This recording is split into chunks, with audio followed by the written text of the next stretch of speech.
সংবিধান নিয়ে একটা কাজ করছি। আমাদের সংবিধান এবং আমাদের ক্লাবের পুজো দুটোই 75 বছর। সংবিধানের ডিজাইনের পার্টের উপরই আমি এই মণ্ডপটা সাজাচ্ছি।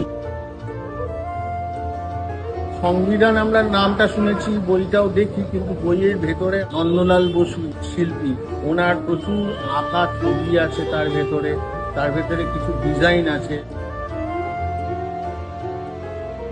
সন্তোষপুর ত্রিকোণ পার্কের প্রত্যেক সদস্যের যে নিজের এত ভালোবাসা, এত আন্তরিকতা, সেটা আমাকে খুব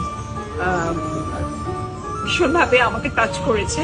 এই এতগুলো ইমোশনাল বন্ডিং খুব প্রয়োজন এবং সেটা এখানে আছে, আর এখানে সত্যি মা ভালোবেসে আসে।